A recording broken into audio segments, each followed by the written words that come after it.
নমস্কার, আমি অমিতাভ। ভাগীরথীর উৎস সন্ধানের সিরিজের তৃতীয় ভিডিওতে আপনাদের স্বাগত জানাই। গত পর্বের ভিডিওতে আপনারা দেখেছেন গঙ্গোত্রী মন্দির ও সংলগ্ন দ্রষ্টব্য স্থানগুলি। আজকের ভিডিওতে থাকবে গঙ্গোত্রী থেকে ভোজবাসা পর্যন্ত আমাদের ট্রেকিংয়ের গল্প। গোমুখ তপবনের এই ট্রেক রুট যেমন অপরূপ সৌন্দর্যে ভরপুর, তেমনই এই পথে পদে পদে রয়েছে বিপদের আশঙ্কা। সেই বিপদকে উপেক্ষা করে এই যাত্রাপথের বিস্তারিত বিবরণ তুলে ধরলাম আপনাদের জন্য। তাহলে চলুন ভিডিওটি শুরু করা যাক। আশা করি আপনাদের ভালো লাগবে।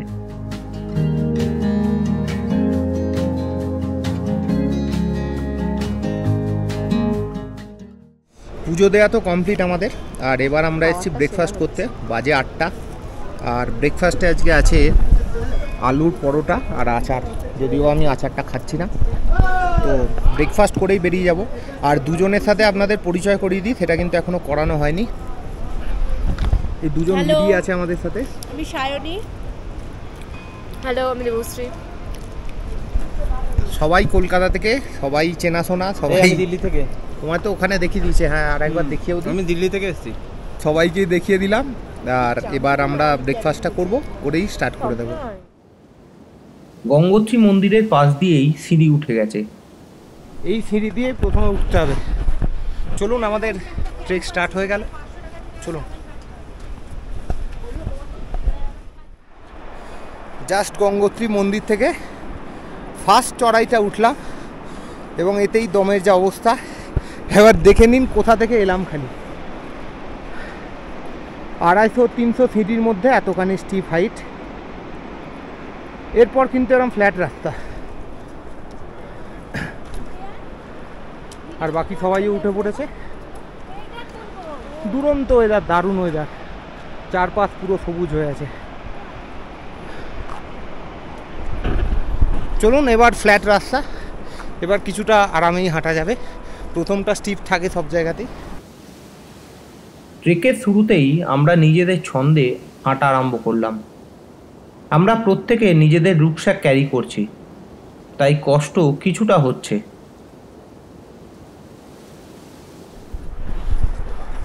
সবাই সুন্দর হাঁটছে, কিন্তু কষ্ট তো সবাইরই হচ্ছে। প্রথম দিক 1.5-2 কিলোমিটার হয়েছে ম্যাক্সিমাম। আর কেমন লাগছে বলো? হাঁপিয়ে যাচ্ছি, কিন্তু এটা তো একটা অ্যাডভেঞ্চার। ধীরে ধীরে যাচ্ছি, কষ্টটাকেও আনন্দ হিসাবে নিতে হবে। আনন্দই মনে হচ্ছে। পেছনে আরও দুজন আসছে, সবাই টুকটুক করে নিজের মতো নিজের স্পিডে যাচ্ছে। আর পাশে তো গঙ্গার সব সময় স্রোতের আওয়াজ আমাদের কানে আসছে। পুরো পাইনের জঙ্গল ছাওয়ার মধ্যে দিয়ে যাচ্ছি, অসাধারণ। খালি এইটা বুঝতে পারবেন, মাঝে মধ্যেই হাঁপিয়ে যাচ্ছি। পিঠে একটা ভারী ব্যাগ আছে, তো কথাবার্তাতে একটুখানি বেশি শ্বাস নিচ্ছে হয়তো। রাস্তা দেখুন, আর চারপাশের দৃশ্যটা দেখুন, অসাধারণ।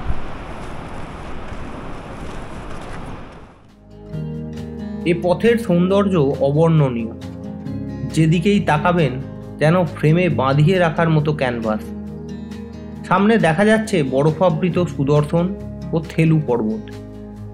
এই ট্রেক রুটটি গিয়েছে গঙ্গোত্রী ন্যাশনাল পার্কের মধ্য দিয়ে, তাই ট্রেকের শুরুতে প্রচুর গাছপালা চারিদিককে একেবারে সবুজ করে রেখেছে। চারিদিকে শোনা যাচ্ছে পাখির ডাক ও গঙ্গা নদীর স্রোতের প্রবল শব্দ। অসাধারণ অসাধারণ, কি বলবো, মানে ক্যামেরা বন্ধ করতে ইচ্ছে করছে না। বারবার একটু করে এগোচ্ছি, আর প্রত্যেক ব্যাকেই একবার করে মনে হচ্ছে কিছু ভিডিও তুলি আর আপনাদের দেখাই। চলুন, এইভাবেই চলতে থাকবো, আর সামনে আরও ভালো যা জিনিস দেখবো আপনাদের সাথে শেয়ার করব। এই ন্যাশনাল পার্ক 15টি স্তন্যপায়ী প্রাণী এবং 150 প্রজাতির পাখির বাসভূমি, তাই এ পথে বিভিন্ন পশু পাখি দেখতে পাওয়ার সম্ভাবনাও প্রবল। আমরা এসে পৌঁছলাম গঙ্গোত্রী ন্যাশনাল পার্কের গেটের সামনে। এখানে কিন্তু আমাদের ট্রেক পারমিট চেক হবে, আর আপনার সাথে যদি ক্যামেরা থাকে তবে ক্যামেরা প্রতি 500 টাকা ফিস জমা করতে হবে। পারমিট চেক করে আবারও হাঁটা আরম্ভ করলাম। সামনে যে মানুষটিকে দেখছেন, চলুন তার সাথে পরিচয় করিয়ে দিই। আচ্ছা, আর আপনাদের সাথে আরেকজনের পরিচয় করিয়ে দিই, এখনও পরিচয় করানো হয়নি। দাদা হচ্ছে মোহিত রানা, মোহিত ভাইয়া। উনি আমাদের কিন্তু ট্রেক লিডার। এই ট্রেকটা সমস্তটা উনি আমাদের সাথে থাকবেন, উনিই করাবেন এবং ওনার গাইডেন্সে টোটালি উনি যেমন বলবেন আমরা তেমন করব। উনি সাকরির মানুষ, এখানকারই লোকাল। খুবই ভালো দাদা, চলুন আমরা একসাথেই যাব পুরো ট্রেকে।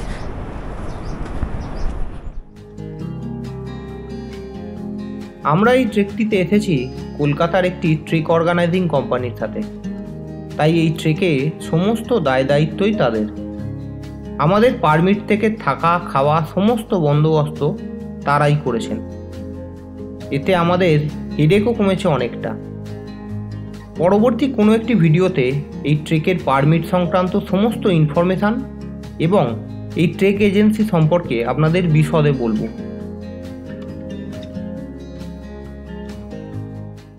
আচ্ছা, এই জায়গাটা দেখুন, এই জায়গাটা একটা ট্রিকি সেকশান, একটুখানি ডাউনওয়ার্ডস আছে, হাঁটুতে প্রেসার পড়বে, সাবধানে নামতে হবে। তারপরে এইটা দেখুন, এখানে কিন্তু একটা ঝর্ণা রয়েছে, আর এখানে কিভাবে এরা সাঁকও করে রেখেছে একটা দেখুন। জাস্ট 3টে ডাল ফেলে তার উপর ছোটো ছোটো কী বলবো লাঠি বিছিয়ে দিয়ে পেরেক মেরে দিয়েছে, এবং এটার উপর দিয়ে অসাধারণ সুন্দরভাবে চলে আসা যাচ্ছে।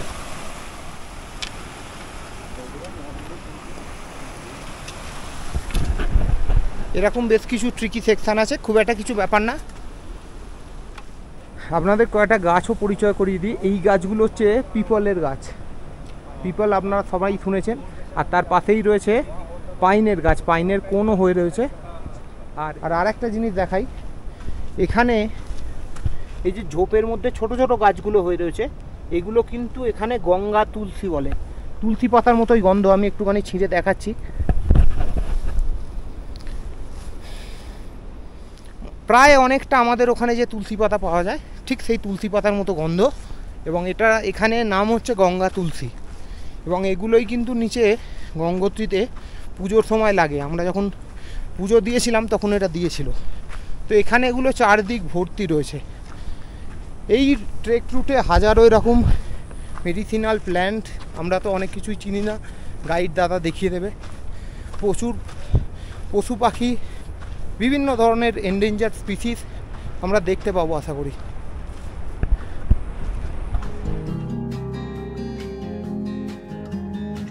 গঙ্গোত্রী থেকে বোঝবাসার দূরত্ব 12 কিলোমিটার, তাই আজ আমাদের ট্রেকের অধিক দূরত্বটাই অতিক্রম করতে হবে। সাথে থাকা ড্রাই ফ্রুটস, চকলেট এবং জল খাচ্ছি আর হেঁটে চলেছি। এই ট্রেকটি কিন্তু হাই অল্টিটিউড ট্রেক, তাই এএমএস বা অল্টিটিউড সিকনেস থেকে বাঁচতে প্রতিদিন পর্যাপ্ত জল পান করতে হবে। এএমএস থেকে বাঁচার এটি একমাত্র উপায়।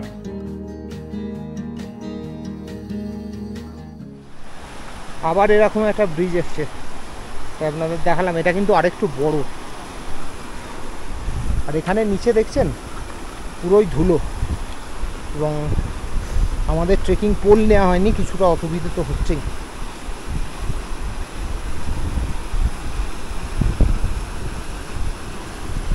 খুব সন্তর্পণে পা ফেলতে হচ্ছে। এবং এখানটা দেখুন, জাস্ট নিচে দিয়ে জল যাচ্ছে, আর এখানে জাস্ট ব্রিজ, ছোট্ট ব্রিজ বানানো আছে।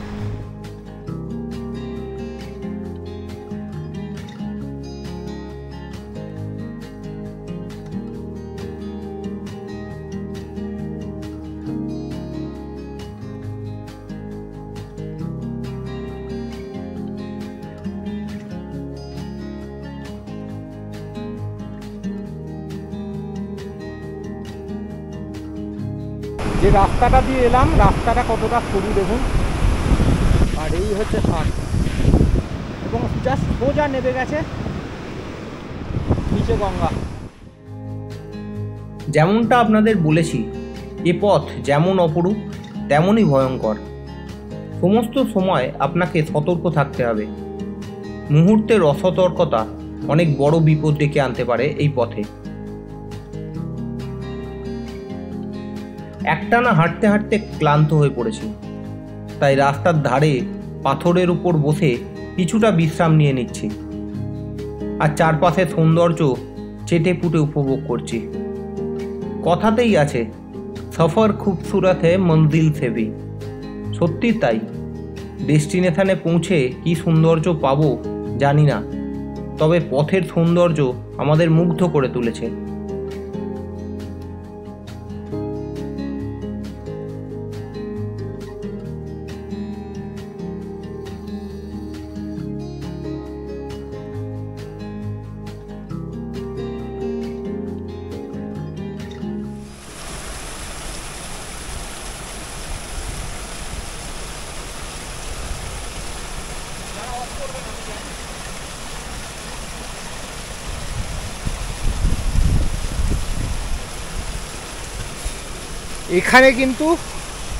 এখানে কিন্তু যদি আপনার রাস্তায় জল লাগে, এইভাবেই কিন্তু যে কোনো ঝর্ণা থেকে জল ভরে নেবেন, খেয়ে নেবেন একদম নিশ্চিন্ত।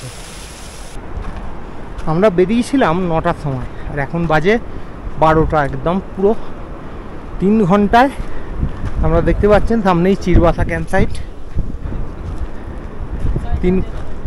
ये कैंप साइट नहीं है, अच्छा आगे कैंप साइट है। तो ऑलमोस्ट चिरवासा ऐसे ही गई, 3 घंटा टाइम लगलो।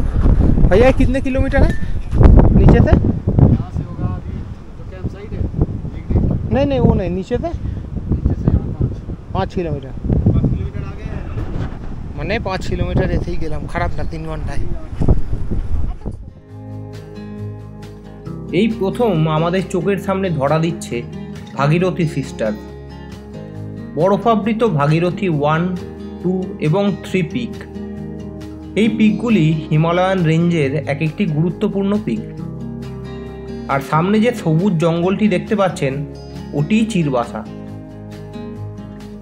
পাইন গাছ স্থানীয় ভাষায় চির নামে পরিচিত। এই চির গাছের আধিক্যের জন্যই এই জায়গার নাম চিরবাসা। চিরবাসার উচ্চতা 11,800 ফুট। আমাদের ওইখানেই যেতে হবে।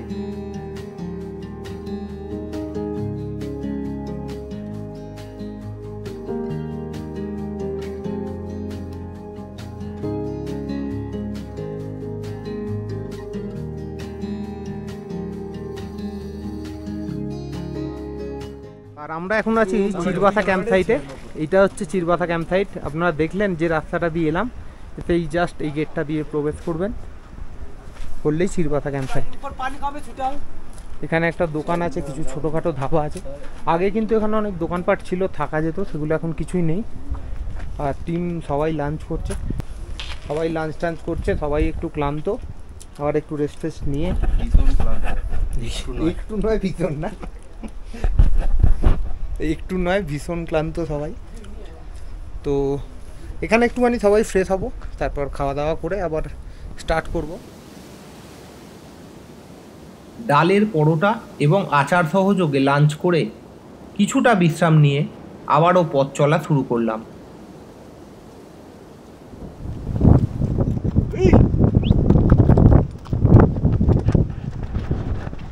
এই রাস্তায় কিন্তু ঘোড়ার চল খুব বেশি নেই। আমি প্রথম দেখলাম ঘোড়া এতগুলো। এর আগে কিছু জায়গায় ঘোড়ার মলমূত্র দেখেছি, কিন্তু এই প্রথম দেখলাম। পরিষ্কার রাস্তা, এমনি পরিষ্কার খুবই রাস্তা। আর সামনের বোল্ডারগুলো দেখুন।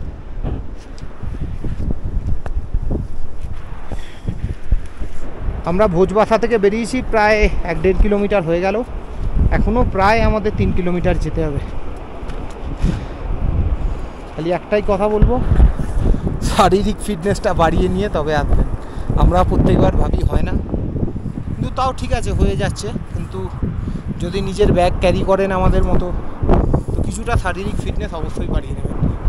আর চারপাশে আস্তে আস্তে একটু আধটু মেঘ করছে, আগের মতো নীল আকাশটা নেই। তবুও ওয়েদার কিন্তু ভালো, বৃষ্টির সম্ভাবনা কম। আর একটু হাওয়ার বেগটা বেড়ে গেছে, এটাই যা। এখানে এটা হয় 3টের পর থেকে হাওয়াটা জোরেই দেয়, তো এই ব্যাপার। বাকি সব ঠিকঠাকই হাঁটছি আমরা, চলুন। এবং এখানে এই যত গাছ দেখছেন সবুজ, এই যে গাছগুলো, আমি আরও কাছ থেকে আপনাদের দেখাচ্ছি। এই দেখুন এদিকে বাঁদিকেও আছে উপরে, এই দেখুন এই গাছটা হচ্ছে ভোজপত্রের গাছ, এবং ভোজপত্রের এই গাছের নাম থেকেই কিন্তু ভোজবাসা নাম হয়েছে। আর আপনাদের যদি আরও একটা জিনিস ক্লিয়ারলি দেখাই, এখানে দেখুন গাছের কাণ্ডের গা থেকে ছাল উঠছে। তো এটা একটা ছোট গাছ, কিন্তু এখানে আরও ভালোভাবে আপনাদের দেখাতে পারবো কাছে। দেখুন এই যে গাছের ছালটা দেখুন উঠে আসছে, এই যে এই ছালটা, এই ছালগুলো কিন্তু গাছটা বড় হলে আরও মোটা হবে এবং পরিপক্ক হবে। এবং এই ছালগুলোতেই কিন্তু অতীত দিনে পুঁথি যেগুলো লেখা হতো, এগুলো কিন্তু এই গাছের ছালেই লেখা হতো। সেই জন্য এটার নাম হচ্ছে ভোজপত্র। আর এই ভোজপত্র গাছ থেকে এই ক্যাম্পসাইট এবং এই জায়গার নাম ভোজবাসা। ভোজবাসার পথে শেষ রিভার ক্রসিংটা পেরিয়ে সম্মুখীন হলাম আজকের যাত্রাপথের সবচেয়ে বিপজ্জনক অংশের। ভোজবাসা যাওয়ার পথে এই পুরো পথটাই কিন্তু রকফল জোন, এবং আমরা এই পুরো পথটাই পেরিয়ে এলাম। এবং দেখুন রাস্তা বলে কিছু নেই, জাস্ট এক হাতের মতো রাস্তা, তার মধ্যে ধুলো বোল্ডার, তার উপর দিয়েই জাস্ট চলে এলাম। চলুন, এইভাবে কিছু কিন্তু এরকম সিচুয়েশান আসবে, ভয় পেলে চলবে না। এই জায়গাগুলো মানসিক দৃঢ়তার সাথে পার করতে হবে আপনাদের। আর এখানেই আমরা দেখতে পেলাম হিমালয়ান ব্লু শিপ বা ভাড়াল। এটি কিন্তু একটি এন্ডেঞ্জার স্পিসিস, যা পৃথিবীতে খুব কম সংখ্যকই রয়েছে। এদের এত কাছ থেকে দেখা পাওয়া সত্যি ভাগ্যের ব্যাপার। তবে এদের দেখা পাওয়ার একটি বিপদও রয়েছে। এই অংশটি পুরোটাই রকফল জোন, আর উপরে এদের দৌড়োদৌড়ির ফলে অনবরত উপর থেকে বড় বড় পাথর গড়িয়ে নিচে পড়ছে, সঙ্গে দোসর তীব্র হাওয়া। এই দুয়ে মিলে এই অংশে পাথর পড়ার কোনো বিরামই নেই। তাই ভগবানের নাম করে প্রাণ হাতে নিয়ে এই রাস্তা দিয়ে দৌড়ে কোনো রকমে এই যাত্রায় রক্ষা পেলাম। মানে অদ্ভুত কষ্ট এর আগে আমি গেছি ছোটোখাটো হলেও, কিন্তু এই ট্রেকটা সত্যি একটা কঠিন পরীক্ষা নিল একদিনে ভোজবাসা আসা। চলুন, আর রাস্তাটা একবার দেখুন, পুরোটাই বন্ডা সেকশন। ছবিতে জানি না কি মনে হচ্ছে, কিন্তু এর ওপর পা রেখে রেখে চলা, পায়ের ওপর যে কতটা স্ট্রেংথ করছে সেটা আশা করি ভিডিওতে বুঝতে পারবেন না। যাই হোক, যেই আসবেন সাবধান। আর একটা কথা বলি, ভোজবাসার আসার ঠিক আগে একটা রকফল জোন পড়ে, সেখানে কিন্তু আমরা প্রচুর ভাড়াল দেখলাম, এবং এই ভাড়ালের জন্যই কিন্তু উপর থেকে পাথরগুলো পড়ছে। এবং সত্যি বলছি, ডেঞ্জার জায়গা, এরম ডেঞ্জার জায়গা আমি দেখিনি এর আগে। কন্টিনিউয়াস বড় বড় পাথর পড়ছে, যদি একটাও হিট হয় যে কোনো সময় কাউর প্রাণ যেতে পারে। এরম জায়গা দিয়ে কিন্তু আপনাকে ক্রস করতে হবে, লাইফ হাতে নিয়ে দৌড়াতে হবে। অবশেষে 12 কিলোমিটার পথ অতিক্রম করে এসে পৌঁছলাম ভোজবাসা। আমরা এসেই গেলাম, পরিষ্কার চোখের সামনে দেখা যাচ্ছে আমাদের বেস ক্যাম্প আজকের ভোজবাসা। প্রায় 9 ঘন্টার টানা হাঁটার পর প্রায় 12 কিলোমিটার রাস্তা, অনেক চড়াই উতরাই, অনেক ভয়ঙ্কর জায়গা সব শেষ করে আমরা কিন্তু ভোজবাসা। চলুন যাব, চেষ্টা করব ক্যাম্পটা ঘুরিয়ে দেখানোর। কিরাম কি আছে আমি জানি না এখনও, আর যদি আরও কিছু সম্ভব হয় অবশ্যই আজকের ভিডিওতে আপনাদের দেখাবো। অবশেষে এখন বাজে 5টা, আর আমরা চলে এসেছি ভোজবাসার ক্যাম্প সাইটে। অ্যাট লাস্ট আমাদের কিন্তু সবাই এসে গেছে। সায়নিদিও লাস্ট অব্দি একদম সুন্দরভাবে চলে এসছে, বাকিরাও সবাই আছে এখানে, সবাই চলে এসছে। এটা হচ্ছে কিচেন টেন্ট, আর আমাদের যে থাকার টেন্টগুলো ওটা একবার দেখিয়ে দিচ্ছি।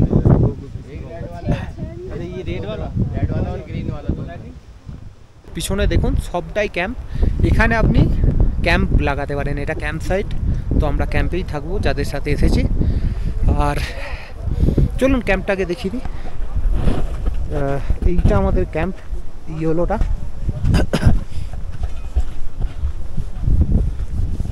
এইটা আমাদের ক্যাম্প। ভিতরে এখন সেরকম জানি না কি পরিস্থিতি। আচ্ছা, পুরোই ফাঁকা আছে, স্লিপিং ব্যাগ ট্যাগ দেবে সব কিছুই, আর ব্যাগগুলো আমাদের রাখা আছে। আচ্ছা, আমাদের থাকার টেন্ট তো দেখালাম। এখানে দেখুন, এইগুলো হচ্ছে টয়লেট টেন্ট। কি অদ্ভুত দেখুন, এর মধ্যেই কিন্তু মাটি খুঁড়ে টয়লেট বানানো, এর মধ্যেই আপনাকে টয়লেট করতে হবে।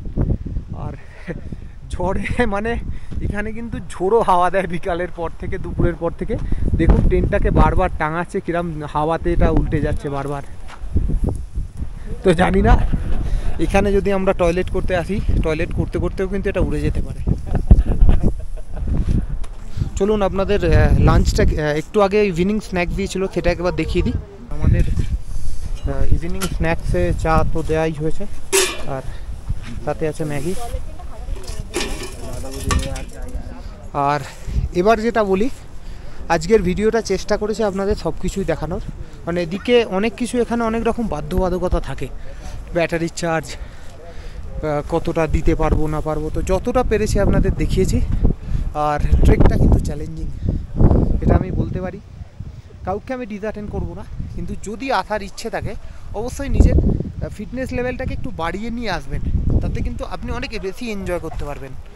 আমরাও চলে এসেছি, সব ঠিক আছে, কিন্তু যদি আমরা আরেকটু ফিটনেসের ওপর জোর দিয়ে আসতাম তাহলে হয়তো আরও এনজয় করতে পারতাম, আরও বেশি রাস্তায় ছবি তুলতে পারতাম। এইগুলো ব্যাপার, তো এগুলো খেয়াল রাখবেন। আর বাকি রাস্তায় যা যা ভয়ঙ্কর জায়গা আমরা পেরিয়েছি সেগুলো আপনাদের দেখিয়েছি কিছু কিছু করে। আর যেগুলো দেখেছি সেটা হচ্ছে এন্ডেঞ্জার্ড স্পিসিস ভাড়াল, এটা কিন্তু খুবই লাকিয়েস্ট, এবং প্রচুর একসাথে প্রচুর ভাড়াল দেখেছি। বিয়ার দেখেছি, ব্রাউন বিয়ার, যদিও বা সেটা ভিডিওতে তোলা সম্ভব নয় উল্টো দিকের পাহাড়ে। তো এগুলো অবশ্যই বাড়তি পাওনা। আর কালকের ব্যাপারে যদি বলি, কাল সকাল 6টায় আমরা এখান থেকে স্টার্ট করব। এই জায়গাটা দেখুন, এই পিছনে, এখানেই কিন্তু গঙ্গোত্রী গ্লেসিয়ার। তার আগেই ডান দিকে একটা রাস্তা উঠে যাচ্ছে উপরে তপবনে। তো আমরা কাল তপবন যাব, আর তপবন যখন যাব সেই ভিডিও তো আপনাদের সাথে থাকবেই, আপনারা দেখবেন সেটাও। আজকের ভিডিও এখানেই শেষ করছি। অবশ্যই কমেন্ট করে জানাবেন কেমন লাগলো, তাহলে কিন্তু এই কষ্টটার সার্থক হবে। আর সকলে ভালো থাকবেন, সুস্থ থাকবেন।